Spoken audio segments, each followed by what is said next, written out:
సంజనకి సంతోష్కి సంబంధం కుదిరిపోయింది. ఇక వివేక్ని కూడా జగదీశ్వరి కూతురికిచ్చి పెళ్లి చేసేస్తే ఇంకో పని అయిపోతుంది. ఇక మిగిలింది ఈ అరవింద్ అక్కని అణగదొక్కి నేను అధికారాన్ని చేజిక్కించుకోవడమే. ఈ ఇంట్లో నా ఆధిపత్యం కొనసాగాలంటే మనీషా మిత్రని పెళ్లి చేసుకోవాలి. మనీషా ఇంటికి కోడలైతే ఇక ఈ ఇంటికి మహారాణిని నేనే అవుతాను. ఆంటీ, ఇక్కడేం చేస్తున్నారు? ఏముంది మనీషా, పెళ్లిళ్ళ గురించి ఆలోచిస్తున్నాను. పెళ్ళిళ్ళు అంటున్నారు, ఇంకెవరి పెళ్లి గురించి? ఇంకెవరిది, నా కూతురుది కొడుకుది ఏదో విధంగా అయిపోతుంది. ఇక దిగులంతా నీ పెళ్లి గురించే. నువ్వు మిత్ర పెళ్లి చేసేసుకుంటే నేను కూడా మనశ్శాంతిగా ఉంటాను. మీకు తెలుసు కదా ఆంటీ, నేను కూడా దానికోసమే ఎదురు చూస్తున్నానని. కోర్టిచ్చిన గడువు తీరిపోయి లక్ష్మి ఇంటి నుంచి వెళ్ళిపోతే ఇక నిన్ను మిత్రుని ఒకటి చేసేయాలి. అప్పుడే నా మనసుకు కూడా తృప్తిగా ఉంటుంది. పెద్దమ్మా, పెదనాన్న, అన్నయ్య, మోమ్.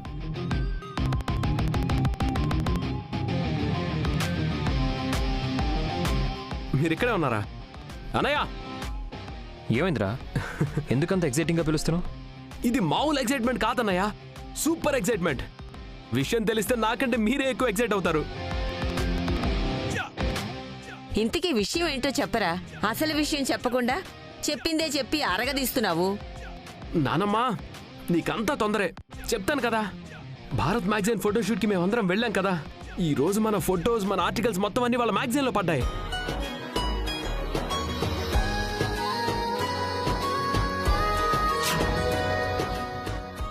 ఏది ఇటువంటి అరవిందా, నన్ను చూడండి. అయ్యో కాసేపు ఆగండి.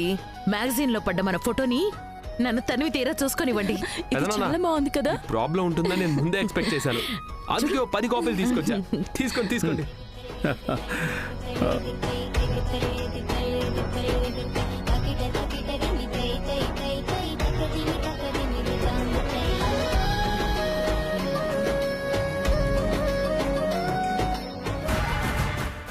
నేనుండాల్సిన స్థానంలో లక్ష్మి ఉంది.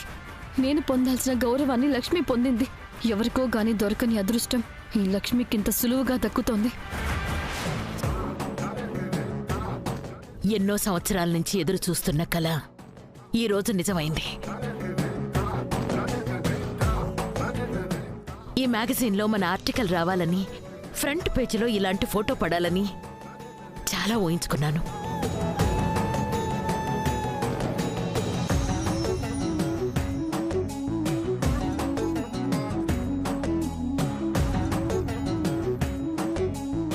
ఆ కళలన్నీ ఇప్పుడు ఈ మ్యాగజైన్ రూపంలో తిరిగి వచ్చాయనిపిస్తోంది. నీ ఎగ్జైట్మెంట్ అంతా నీ కళ్ళల్లో కనిపిస్తుంది mom. Thank you so much మిత్ర. ఇదంతా నీ వల్లే సాధ్యమైంది. నువ్వు మన కంపెనీల్ని ఒక స్థాయికి తీసుకువెళ్లడం వల్లే ఆ మ్యాగజైన్ చూపు నీ మీద, మన కుటుంబం మీద పడింది. నా కళ ఇప్పుడు నెరవేరింది. Thank you so much. You are welcome mom. అన్నయ్య, మామ్ ఈరోజు చాలా కాంప్లిమెంట్స్ ఇచ్చేసింది నీకు. ఖచ్చితంగా పార్టీ ఇవ్వాల్సిందే. ఇస్తానులే.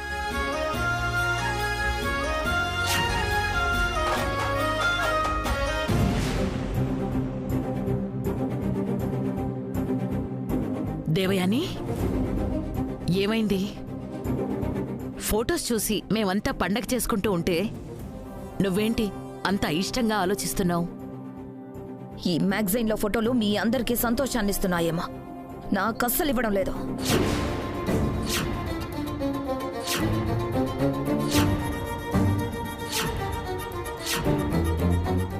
ఏమైంది దేవయాని? ఎందుకంటే మన కుటుంబానికి సంబంధం లేని వ్యక్తులు కూడా ఈ ఫోటోలో ఉన్నారు కాబట్టి.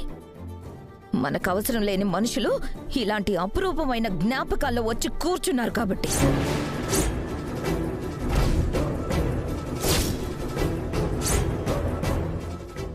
పిన్ని, ఇది చాలా చిన్న విషయం. నువ్వు అనవసరంగా సంతోషపడే ఈ మూమెంట్ని సమస్య ఎలా మార్చుకో. చిన్న విషయమా? చిన్న విషయం ఎలా అవుతుంది మిత్ర? అరవింద ఆంటీ ఎన్నో రోజులుగా కంటున్న కల ఇది.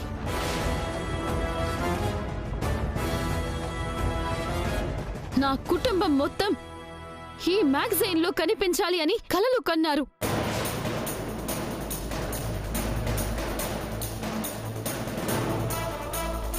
కానీ ఇప్పుడు కుటుంబం నుంచి వెలివేయబడిన మనుషులు కూడా ఈ ఫోటోలో ఉంటే ఇక ఈ ఫోటోకి అర్థమేముంది?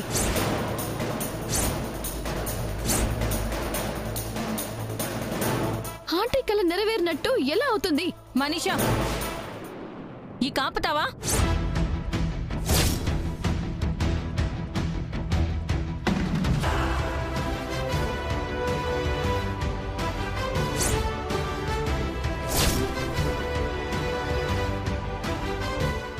ఇంట్లో సంతోషాల గురించి, సమస్యల గురించి నీకు మాట్లాడే అర్హత, అధికారం రెండూ లేవు.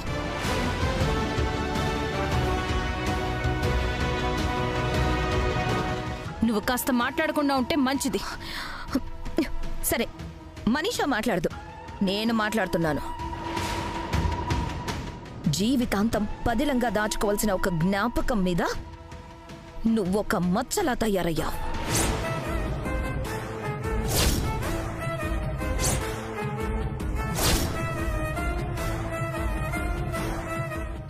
నువ్వు ఎలాగో ఇకపై నందన్ కుటుంబానికి కోడలి స్థానంలో ఉండవు. కానీ జీవితాంతం ఉండే ఈ జ్ఞాపకంలో మాత్రం నువ్వు ఉండడం నాకు నచ్చలేదు.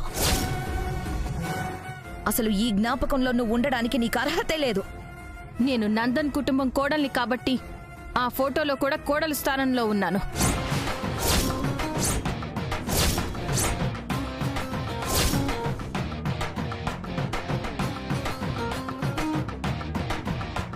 చూడండి చిన్నత్తయ్య గారు, ఒక విషయాన్ని ఉన్నది ఉన్నట్టుగా అంగీకరించడం నేర్చుకోండి.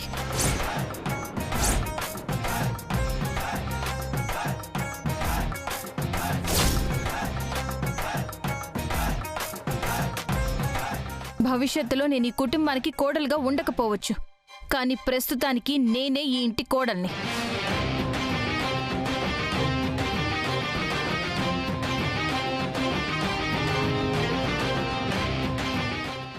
నేనే ఈ ఇంటి కోడల్ని, నేనే మిత్రగారి భార్యని. ఈ మ్యాగజైన్లో పడ్డ ఫోటోల్లో కోడలి స్థానంలో ఉండడానికి సర్వ హక్కులు ఉన్నదాన్ని.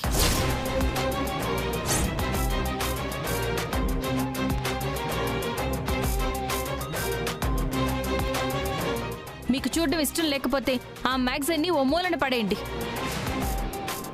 అంతేకాని నేను ఈ ఇంటికి కోడల్ని కాదని, కోడల స్థానంలో కూర్చోడానికి అర్హత లేదని మాట్లాడకండి.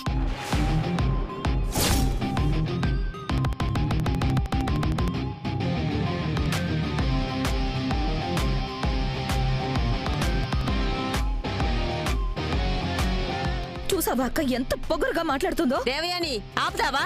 అది కాదత్తయ్యా. మాట్లాడొద్దని చెప్తున్నాను కదా.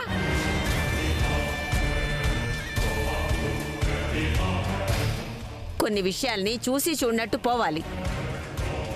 ప్రతిదాన్ని చూస్తాను, ప్రతిదాన్ని పట్టుకొని లాగుతాను అంటే కుటుంబంలో ఎప్పటికీ సంతోషం ఉండదు.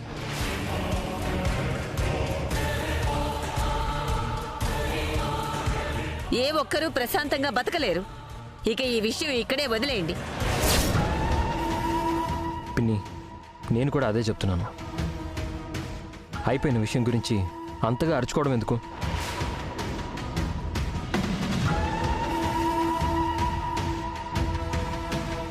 ఇదొక హ్యాపీ మూమెంట్. హ్యాపీగా సెలబ్రేట్ చేసుకుందాం. దయచేసి రచ్చలు రాద్ధాంతాలు చేయడం ఆపేయండి.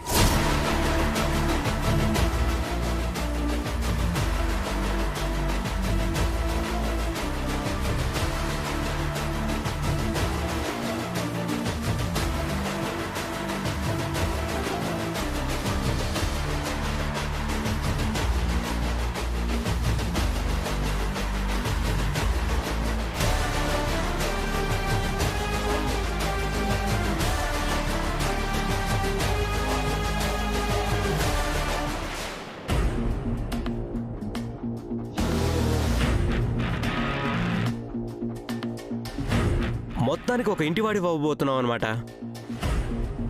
లవ్వో లవరో అని కొంతకాలం టైంపాస్ చేస్తాం అనుకున్నానరా. అలాంటివేవీ లేకుండా మొత్తానికి ఫుల్ స్టాప్ పెట్టేసి పెళ్లితో బాగానే ఫిక్స్ అయిపోతున్నావురా. టైం డిమాండ్ చేస్తుందిరా, తప్పడం లేదు. ఇంతకీ నీ కాబోయే వారిని చూపిస్తావా లేకపోతే పెళ్లిలోనే డైరెక్ట్ గా చూడమంటావా? పెళ్లి దాకా ఎందుకురా, ఈ రోజే చూపిస్తాను, ఇప్పుడే చూపిస్తాను. చూడాలనుంది, రమ్మని చెప్తాను. చూపించమంటే ఫోటోలు ఏదో చూపిస్తావు అనుకున్నాను రా. నేరుగా అమ్మాయినే రమ్మంటున్నావా? Why not? ఈ సంతోష్ కోసం సంతోష్కి కాబోయే భార్య ఎంత బిజీగా ఉన్నా, ఎన్ని పనుల్లో ఉన్నా ఖచ్చితంగా రావాల్సిందే. నేను చేసుకోబోయే అమ్మాయి పెళ్లికి ముందైనా పెళ్లికి తర్వాతైనా నాకు నచ్చినట్టే ఉండాలి. నేను చెప్పిందే వినాలి. చూస్తూ ఉండండి, ఇప్పుడే రప్పిస్తాను.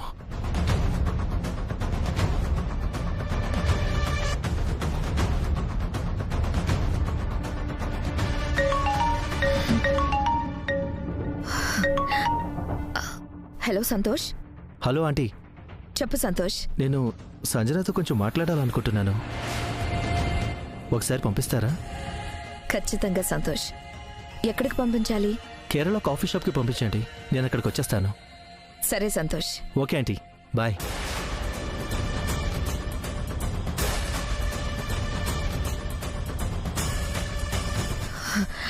సంజన, ఇలారా. ఏంటి మామ్? సంతోష్ అర్జెంటుగా నీతో ఏదో మాట్లాడాలట. కాఫీ షాప్లో ఉన్నాడు, వెళ్ళరా. ఇప్పుడెందుకు మామ్? అంత అవసరమా? అవసరమేనే. పెళ్లికి ముందు కాస్త సరదాగా మాట్లాడుకుంటే పెళ్లి సమయానికి ఇద్దరు ఒకరికొకరు కంఫర్ట్ అయిపోతారు. అయినా మీ ఇద్దరికి పెళ్లి చేయాలని నిశ్చయించుకున్నాక కలిసినా పెద్ద తప్పేం లేదు. Ma'am please. ప్లీజు లేదు, గీజు లేదు. ఫేస్ అలా మాడిపోయిన మసాలా దోశలో పెట్టుకోకుండా సంతోషంగా కేరళ కాఫీ షాప్కి వెళ్ళు. అర్థమైందా?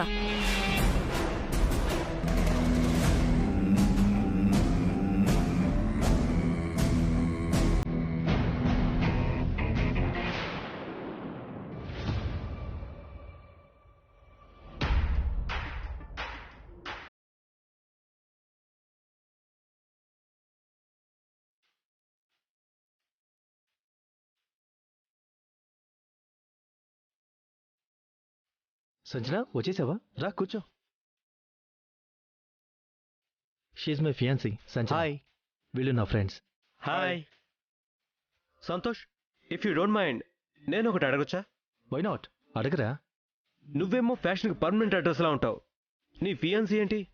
అసలు ఫ్యాషనే తెలియనట్టుగా ఉంది. వీడు చెప్పింది నిజమేరా. కాఫీ షాప్లో ఉన్నప్పుడు పిలిచావు కాబట్టి సరిపోయింది. ఏ పబ్లో ఉన్నప్పుడు పిలవాల్సింది. మీ ఫియాన్సీని అందరూ ఇలా చూసుంటే నీ పరువు పోయేది.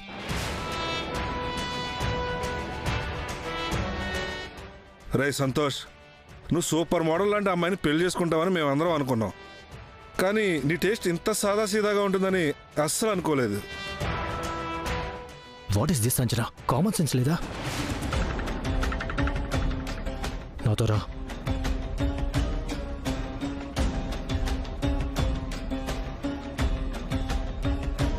అసలు నీకు నేనేం చెప్పాను? నువ్వేం చేస్తున్నావు? ఇప్పుడు నేనేం చేశాను సంతోష్?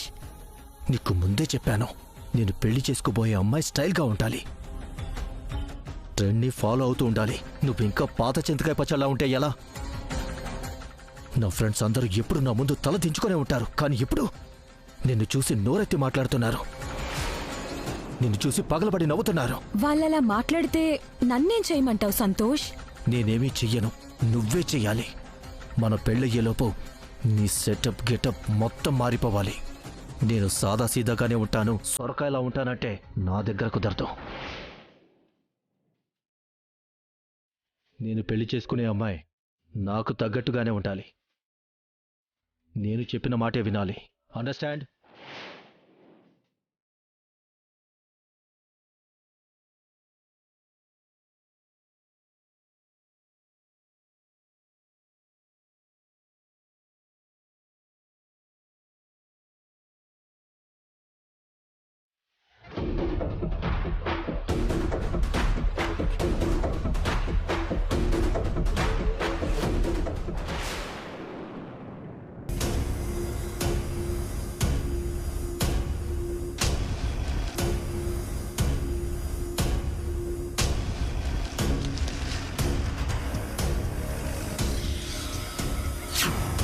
నేను నందన్ కుటుంబం కోడల్ని కాబట్టి ఆ ఫోటోలో కూడా కోడలి స్థానంలో ఉన్నాను. ఈ మ్యాగజైన్లో పడ్డ ఫోటోల్లో కోడలి స్థానంలో ఉండడానికి సర్వ హక్కులు ఉన్నదాన్ని. నేను ఈ ఇంటికి కోడల్ని కాదని, కోడలి స్థానంలో కూర్చోడానికి అర్హత లేదని మాట్లాడకండి.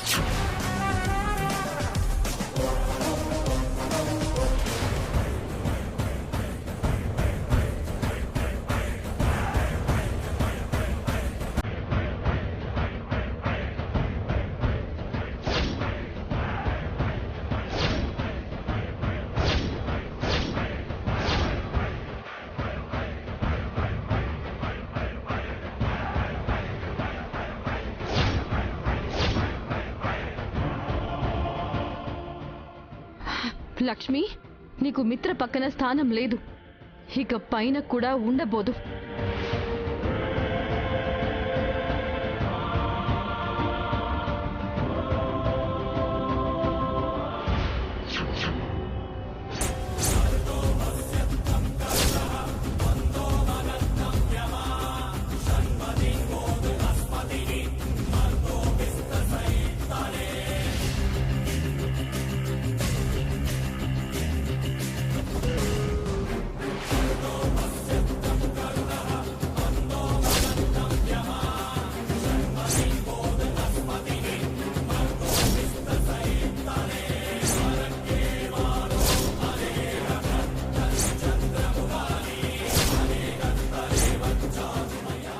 ఏం చేస్తున్నావు మనీషా?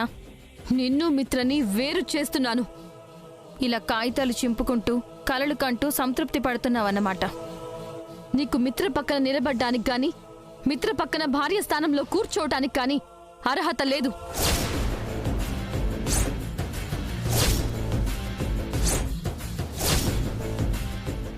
అలాంటిది ఇంత పెద్ద మ్యాగజైన్లో మిత్ర పక్కన భార్య స్థానంలో కూర్చుంటావా? ఆ రోజే నిన్ను చూసి తట్టుకోలేకపోయాను. నేను ఉండాల్సిన స్థానంలో నువ్వు ఉన్నావని విలవిలలాడిపోయాను.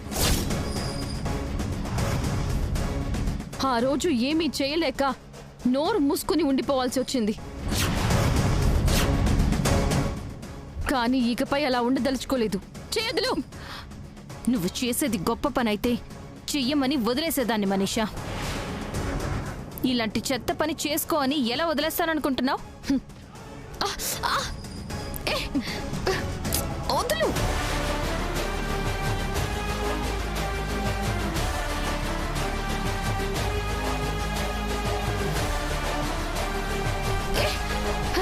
లక్ష్మి, ఏం చేస్తున్నావు? నా చెయ్యి వదులు. ముందా మ్యాగజైన్ వదులు, అప్పుడు నీ చెయ్యి వదులుతాను. వదలకపోతే ఏం చేస్తావు? ఇంకెప్పుడు జీవితంలో ఈ చెయ్యి వాడే పరిస్థితి లేకుండా చేస్తాను.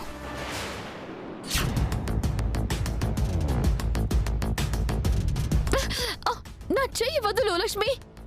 ఆ మ్యాగజైన్ వదలకపోతే నీ చేతిలో పేపర్ నలిగినట్టే నా చేతిలో నీ చెయ్యి నలగడం ఖాయం. అసలైన నొప్పి ఎలా ఉంటుందో చూపించమంటావా?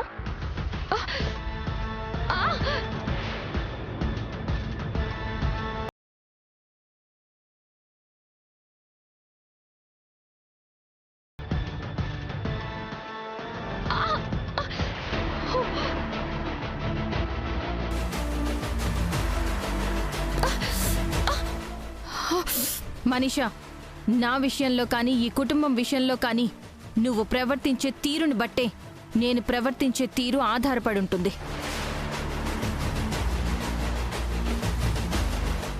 నువ్వు తైతక్కలాడితే నీ తిక్క కుదర్చాల్సి వస్తుంది.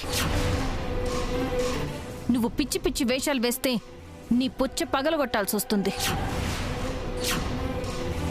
నీ ఎదురుగా ఉన్నది లక్ష్మి.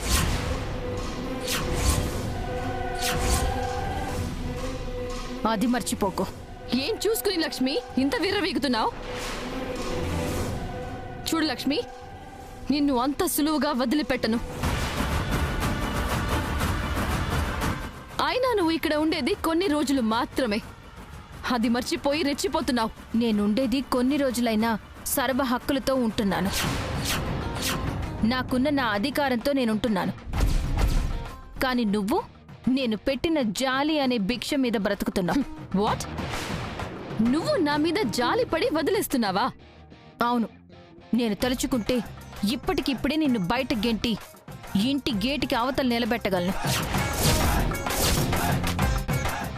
కానీ అత్తయ్య గారు మిత్రగారు బాధపడతారని ఆలోచిస్తున్నాను. వాళ్ళకి ప్రశాంతత లేకుండా చేయడం ఇష్టం లేక నీ మీద జాలిపడి వదిలేస్తున్నాను. ఇంకొకసారి ఇలాంటి పిచ్చి పిచ్చి పనులు చేయడానికి ప్రయత్నించావో, అలా చేస్తున్నా కంట పడ్డావో నిన్నిక్కడి నుంచి గెంటేయడం ఖాయం.